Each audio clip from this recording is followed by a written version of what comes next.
Everybody welcome back to the channel. This is Rishabh Thakur और आज की इस वीडियो के अंदर हम बात करने वाले होंगे लिंक्डइन के बारे में। लिंक्डइन एक बहुत ही ज़्यादा इंपॉर्टेंट प्लेटफॉर्म है। अगर आप एक कॉलेज स्टूडेंट हैं, भले से आप बीटेक कर रहे हो, बीसीए कर रहे हो या कोई भी अदर कोर्स कर रहे हो, अगर आप लिंक्डइन को यूज़ करते हैं तो आपके सबसे पहले तो कनेक्शंस बढ़ते हैं। दूसरा, आपको जॉब्स वगैरह मिलने में बहुत ही आसानी होती है। दूसरा, आपको नेटवर्किंग के लिए जो आपकी रिक्वायर्ड होते हैं लोग जो कि आपके निच के होते हैं, उनसे आपको अच्छी तरीके से गाइडेंस भी मिल जाती है। और ये काफ़ी अच्छा प्लेटफॉर्म है जहाँ पर आप जॉब्स वगैरह के लिए एंड इनफैक्ट कनेक्शंस बनाने के लिए भी इसको यूज़ कर सकते हो। तो आई गेस अगर आप एक स्टूडेंट हो तो आपका लिंक्डइन अकाउंट अच्छा होना बहुत ही ज़्यादा ज़रूरी होता है। बिकॉज कई बार क्या होता है कि रिक्रूटर्स वगैरह जो होते हैं वो आपके लिंक्डइन प्रोफाइल को खोलते हैं और देखते हैं कि क्या ये इंसान किस तरीके से कनेक्शंस रखता है, क्या क्या इसने किया हुआ है। आप अपने प्रोजेक्ट्स डाल सकते हो, अपनी आप कहीं पर इंटर्न हो, आप उस चीज़ को डाल सकते हो। तो काफ़ी ज़्यादा आप लोगों को लिंक्डइन पे फ़ायदा मिलता है अपनी प्रोफाइल को अच्छा बनाने का। लेकिन देयर इज़ समथिंग कि आपकी लिंक्डइन प्रोफाइल दूसरों से अलग हटके हो, उसके लिए कुछ टिप्स होती हैं, उसके लिए कुछ स्टैंड आउट आपको करना पड़ता है अपनी प्रोफाइल को अच्छा बनाने के लिए। तो आज की इस वीडियो को आप देखते रहिए। हमारे साथ हैं Albert Bellamy and he is going to tell you about कि personal branding basically on LinkedIn आप किस तरीके से कर सकते हो, आप किस तरीके से स्टैंड आउट कर सकते हो। ओके, एंड जो भी डिस्क्रिप्शन में लिंक दूंगा मैं, उनका आप जाके देख सकते हो, उनसे डायरेक्ट कॉन्टैक्ट आप कर सकते हो, बात कर सकते हो कि how you can improve your LinkedIn, और आप चेक करा सकते हो। कुछ पैरामीटर्स इस वीडियो में उन्होंने बताए हुए हैं। बहुत ही शानदार वीडियो होने वाली है, लास्ट तक इस वीडियो को देखना। So without wasting any time, let's get started.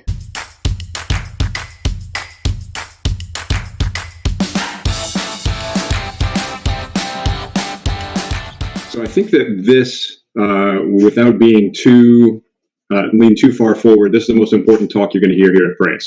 And I don't say that because I'm such a fantastic speaker. I'm wonderful, but this is the most important talk because I find that this is the thing that most people lack. I hear from people every day on LinkedIn, on YouTube, on various platforms. They can't get a job. They can't get an interview. They can't figure out what they're doing wrong. And these people are more or less just the students in the future. They're people that are technically qualified, but they're lacking in soft skills, or they've discounted the importance of soft skills. So if you think about it, technically incompetent people don't ask, why can't I find a job? They know why they can't find a job. And it would be the easiest thing in the world if someone were to come to me and say, hey, Al, how can I get a job, or what can I do? And if I look at their record and they don't have a college degree, or they don't have any technical skills, they don't understand math, easy day. Go get a college degree. Come see me in 2 years and we'll recalculate. The people that come and talk to me, unfortunately, are people that are qualified for the jobs that they want. They want jobs in data analytics, data science, what have you, and they're confused because they are technically qualified and they're playing the game the way they were taught to play. You get your degree, you pile up a stack of certificates, you apply for jobs online by sending in your resume, and then you sit back and hope for something good to come to you. These people are what I unfortunately like to call head-down techies. And when I say head-down, I mean they're head down on their keyboard all day. They do nothing but grind away at tech skills and tasks and disregard the soft skills. Now ask yourself, is that likely to work? If you find a job you like, you want to apply, you send in your resume with a nice message and wait, is that likely to work? If it's a good job, it might get 1,000 or more applications. So what exactly is your chance of success? Well, all things being equal, that's 1 in 1,000. If that's a job you want, are those odds that you like? And you got to ask yourself, what are you going to do to up your chances of success? Hopefully your answer is not do that thing 1,000 times over. What you really need is an inside referral. Now, in my time, in about the year that I've been pivoting out of the military, I've identified a 5-step process for successful branding and networking. And I want you to remember this initialism, PNCPB. And that is profile, network, content, portfolio, and brand. That might be a little difficult to remember, so I've given you a mnemonic device. So if you remember, please network courageously for a powerful brand. I think that'll help you. Maybe you like it better with pictures. So please network courageously for a powerful brand. Now my clicker is a little off here today. I apologize for that. So you might ask yourself, why did we select these words for the memory device? Well, they're important. Please, because it's important to be humble and polite throughout this process. Network courageously, because we need to overcome the F word. That's not what you're thinking. Fear. Fear is the F word. We have to push through the dreaded imposter syndrome, and we have to have confidence in the power of our story. And then we're going to network courageously for a powerful brand. This man right here obviously had a powerful brand. Jeff Bezos, the founder of Amazon, said your brand is what other people say about you when you're not in the room. Think about the power of that. Imagine if there's a room full of tech people in a startup that has a good amount of capital saying that Ananya Vishnoi is legit. She's really killing it. Imagine if we could get her on our team. Maybe we should make her a job offer and see what she says. Instead of a hiring manager sitting there and saying, we've got 1,000 resumes for this job listing. This one here is from Albert Bellamy. Never heard of him. Next. So you can see that's the difference of having a powerful brand. As for my story, very briefly, because we're limited on time, like I said, 20 years in the Marine Corps, there's me talking to a room full of Marines. I decided to retire just a little bit over a year ago. And the first step that I took was webinars on how to use LinkedIn. I got involved in a 30-day content challenge, and I needed an edge to pivot into a new career in my 40s. Everybody does. The bottom line up front that I want you to know is that I have some natural advantages and I have some powerful brands working for me, but none of my story requires you to be me. Anyone out in the tech universe can do what I've done. All those really qualified under those, other than those base qualifications like a college degree or some certificates, it's the guts to put yourself out there and create. And a personal brand is a powerful tool for a professional. Some people might say, hey, networking and branding goes beyond LinkedIn. And it absolutely does. And we'll touch upon a little bit of that in branding. However, I focus on LinkedIn because LinkedIn is just a weapon. Those numbers right there speak for themselves. Now, PNCPB, like I said, it stands for Profile, Network, Content, Portfolio, and Brand.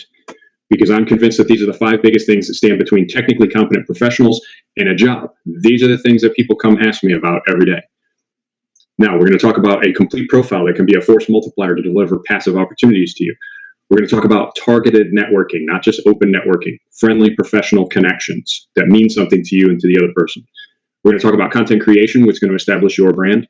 We're going to talk about having a public work project portfolio using LinkedIn and other platforms to host that portfolio and to host your code or whatever else you've got on there. And then strategic branding, which tie all the other efforts together. Now, I also have used LinkedIn to great effect. Like I said, I just took a job at Analect. I actually have another part-time job as a teaching assistant for a company called Modal, who's training people to do data analysis. And when I selected those jobs, I actually turned down 3 other job offers that all in some way related to my experience on LinkedIn and or YouTube to a lesser extent. So these are tools that can work for you. Our first step is to complete our profile. Now, we've got a lot of things to get through, so I'm going to power through.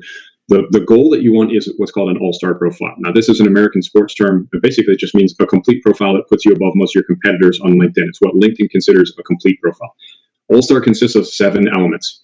Now, I can talk about any one of these elements for a very long time. I will spare you that because I've only got a half hour. The first element is a profile photo. This is the most important because visual is terribly important. This profile photo shows everywhere. Now, for my American audiences, I always recommend that you smile in this profile photo.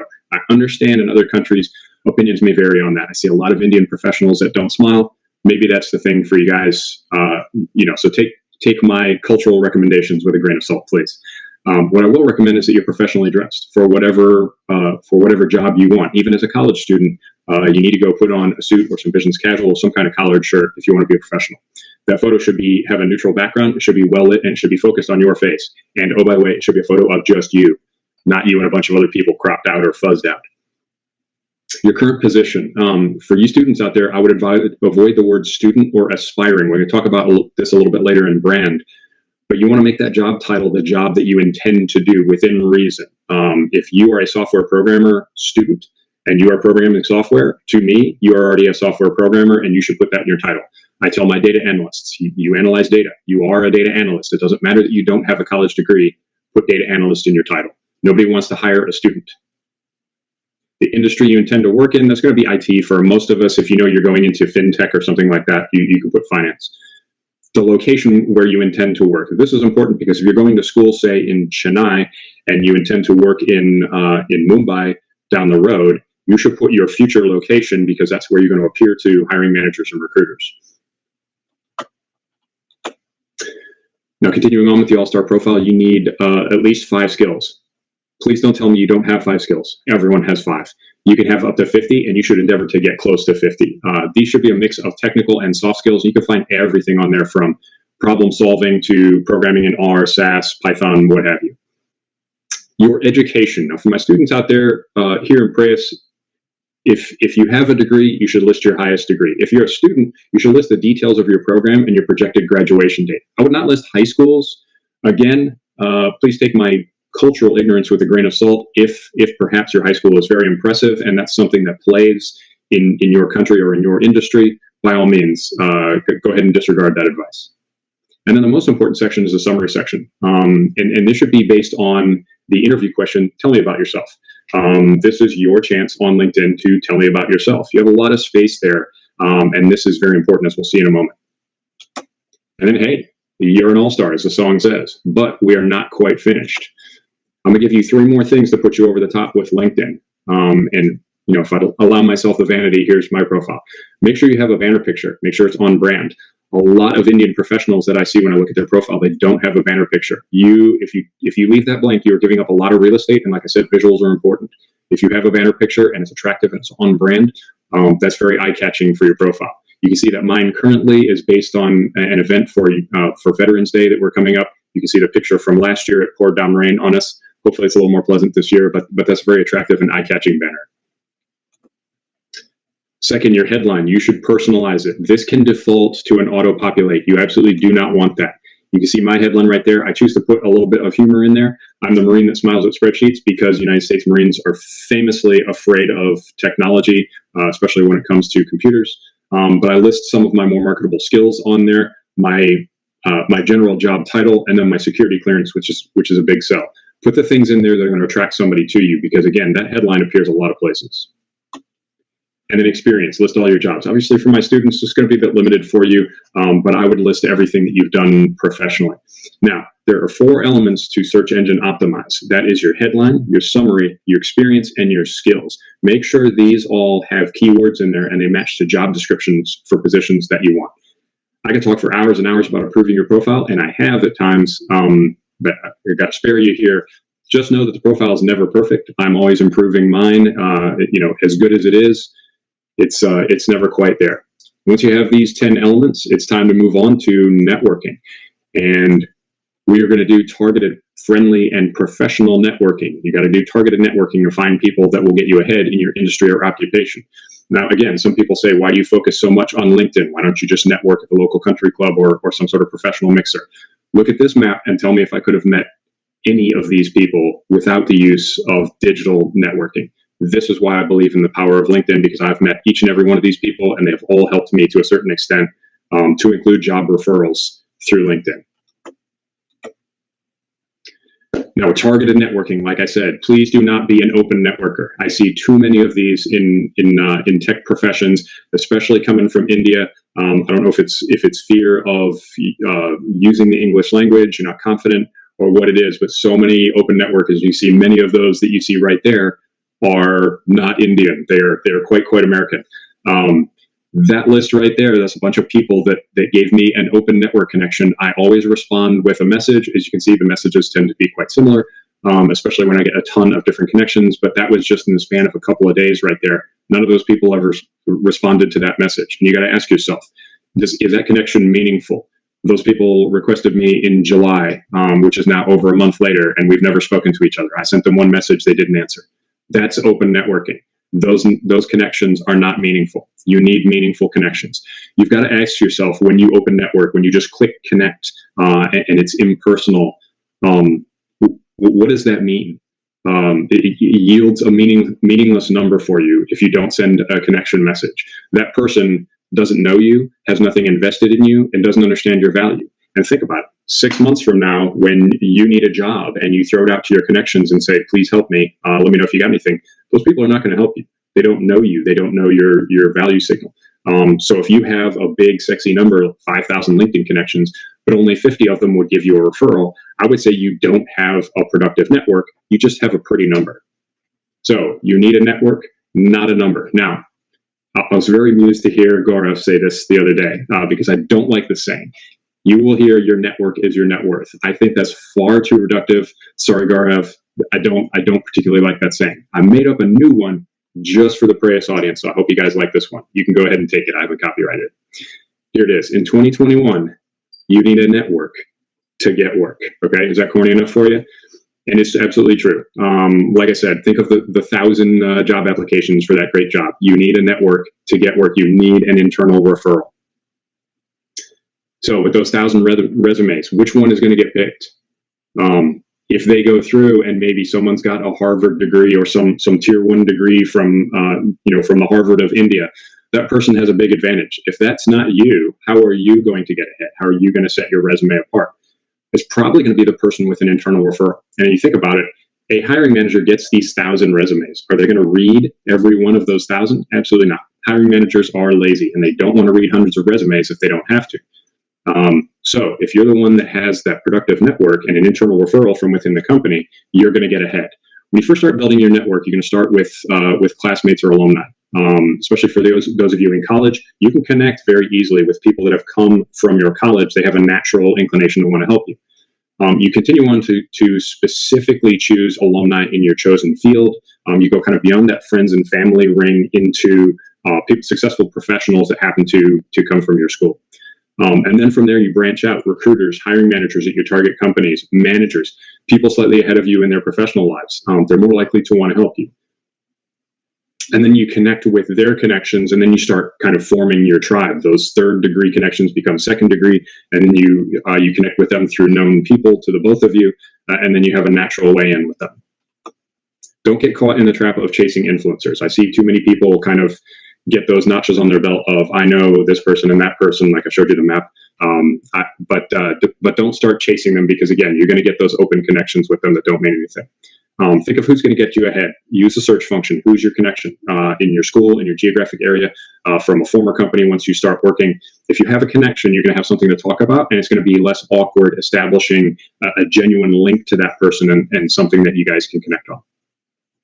Now, I'll pound the table on this, and this is another thing, a mistake that I see a lot of Indian people make, and that is not sending a connection request message. All of those people that I showed you listed right there, none of them sent a message. They just open networked.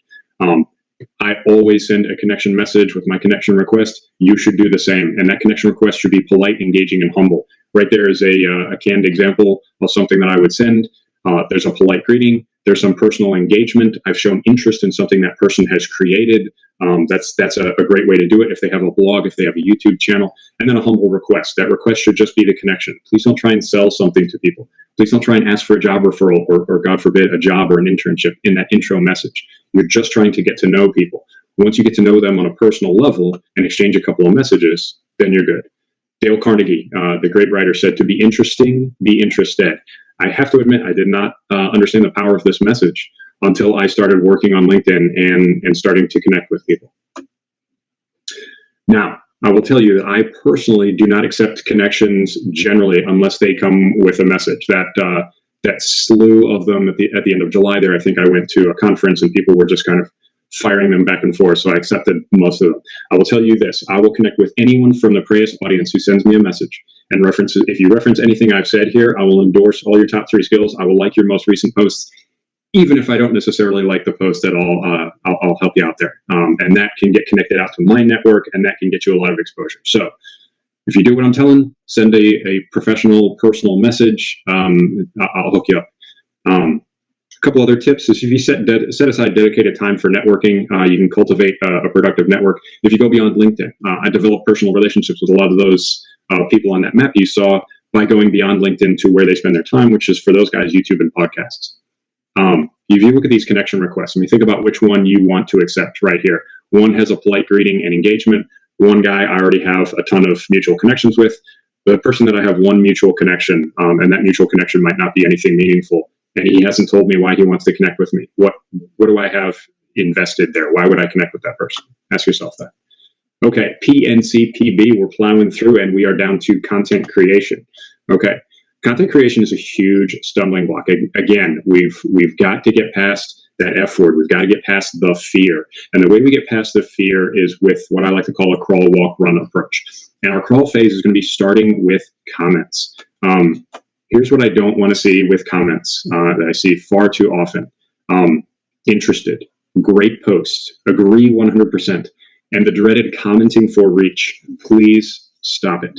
When someone with a big profile or a hiring manager or something like that lists a job and says comment interested if you want to hear more, that is a tool for them to gain LinkedIn clout and to get an increased distribution on their posts. They may or may not even have a job for you. And it's very discouraging to me when I connect with someone or someone requests a connection from me and I look at their content and all their content is interested, or commenting for better reach. Stop. Make your comments meaningful. Please. This is not effective for anything, for getting a job, for producing content, nothing. So that crawl phase is going to be comments. If you do 8 or more words, if you request kind of more information from people, if you pull out one point from what they've said and say, I found this very interesting, but have you thought of this? That is original content creation. When we get into that walk phase, we're going to create original posts. And again, I hate to give you an example of what not to do, but look at that. View my verified achievement. This is not an original post. Please don't have that be all of your content. You need to put your thoughts out there. What you can actually do is take some of your comments, if you start putting thought into them, and make them into your own posts and base that on for your writing. Sorry, I'm scrolling too fast for myself here. Okay, the other thing, when you go engage on content, don't be a serial liker. Serial liker is someone that just goes through everything, clicks like. This adds nothing to your brand or your profile. It doesn't get your name out there. Likes are kind of cheap and non-specific. There are plenty of other reactions you can put on there. You can even comment with a slew of emojis. It's okay. That at least kind of catches people's attention. Do something more to establish your brand and your connection with the post author. And then, like I said, the walk phase, we're going to start creating original posts. And I'll get into something in a minute that shows you some examples of what you can create. And in a minute is right now. So how to find your voice. What can you talk about in your original post? Well, you can yes, if you take a screenshot, post that, and that's your original content. You can share your opinions on things that are going on. You can ask questions of people. Throw a question out to your connections and your audience and say, what do you think of this? Targeted engagement of others. We've already talked about that. Talk about your upskill or talk about what you know for you college students. I've seen very effective posts talking about just what you're studying in college or what project you're working on. Please just use that. Trust me when I tell you that your story is interesting, if for no other reason than because you're willing to share it. And then when we start burning into the run phase, in the run phase, this is where we're going to optimize our content with regards to the LinkedIn algorithm. You can get very nerdy on this as far as times to post, content that resonates. The secret sauce is daily content. If you can get yourself to starting to produce things at least a majority of the days of the week, 3, 4, 5 days a week, that's when your brand really starts to develop. Don't share posts. It doesn't work. It doesn't work with the LinkedIn algorithm. And I can talk for hours about the algorithm. I won't do that here. But like I said, your story is interesting. Trust me on this. It's true of everyone. LinkedIn is a content poor network.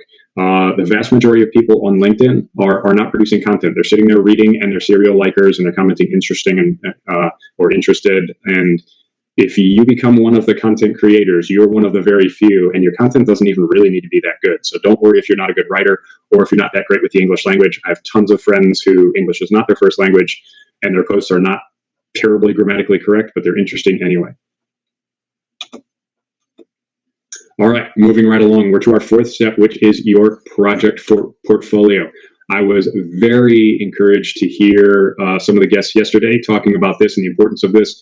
This is huge right now, and this transcends all. This is not just data analytics. This goes out to the software programmers, everybody in the tech industry. You've got to show your work. And again, this is a huge discriminator between people that find jobs and people that don't, and how to and establishing your brand out there.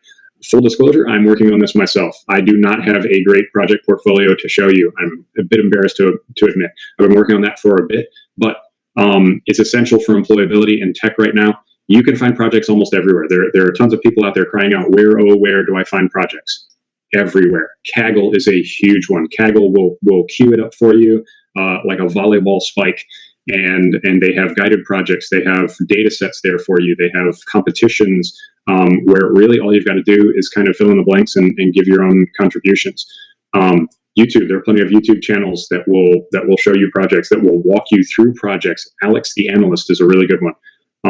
Websites, there are tons of websites out there other than Kaggle and YouTube where you can find tons of projects. You can find data almost everywhere. Big pet peeve of mine, getting into data analytics and working with prospective analysts and data scientists. They say, where do I find data? Please, please, please tell me you know how to work a search engine. You could go on Google and literally search data for projects, and you will come up with free data sets all day long. Sites you can use: Wix, Google Sheets, GitHub Pages are a few that I'm considering for my own portfolio that you should use for yours. And then make sure to link to your profile and post entries on LinkedIn, because that is going to, to really boost your content far higher. I confused my computers there for a second. Okay, and we're down to our last step, which is strategic branding. Hooray, our long journey is over. Okay, so a few things to remember with personal branding. It should be organic. It should be personal. I love that that Soumya touched on the importance of this yesterday, because it is huge. This is what ties all of those 4 other steps together. This is going to be your overall strategy. And I put it last because you've got to kind of get those other 4 things out there in order to get everything on brand. Remember what Jeff Bezos says: your brand is what people say about you when you're not in the room. It's your public reputation and legacy. Nowadays, that reputation exists mostly on the internet. A lot of it is on social media. Yes, LinkedIn is social media. It's not garbage like some of the other social medias, but you will likely never meet any of your social media contacts in person, or many of them. Think of that map. Most likely, I will only meet 1 or 2 of those people in real life. The rest of them are going to exist for me on the interwebs, but that doesn't mean they're not useful. But what it does mean is, like someone touched on yesterday, 1 incident is all it takes to ruin your brand and your reputation. So you got to keep it professional out there. You got to ask yourself, what is your brand today, and what would you like it to be? What do people think of you? What do they say about you on the internet? Can be a bit of a scary question. Okay. So think about, who are you now? What do you want to be? For my students out there, I would not list student as my profession. I would not list aspiring something as my profession. I would not list future something as my profession. Ask yourself, what are you going to be once you graduate and get a job? Can you call yourself that without a degree? I would say for most jobs, yes, you can. And that's what should be in your headline. Your about section should define your brand in words. Tell me about yourself professionally and a little bit on the personal. It should be backed up by your banner picture. Again, the pictures are hugely important, and your whole profile needs to be on brand. Love this quote. This has got to be my favorite quote in the world. Bruce Lee, the master of personal branding, talking about water when it takes the shape of the vessel that it's put in. And this is a great metaphor for people. You can be the shape of whatever vessel you put yourself in, whatever title you give yourself within reason. Obviously, you're not calling yourself an airline pilot. But as far as professional things that you're working towards, call yourself that, become that in word and deed. And we'll talk more about this right here. Consider this Venn diagram, okay? On the right, on the red zone, that's kind of the untouchable stuff that you probably don't want to talk about unless you're on like Snapchat or something like that, or maybe Twitter. I hate Twitter. And then in the middle is kind of your appropriate personal and professional content. That's where who you actually are and who you're working towards overlap. And then on the left is who you plan to be. This is your upskill. For my students, this is your future profession and your future degree. People are very uncomfortable talking about this. This is imposter syndrome right here.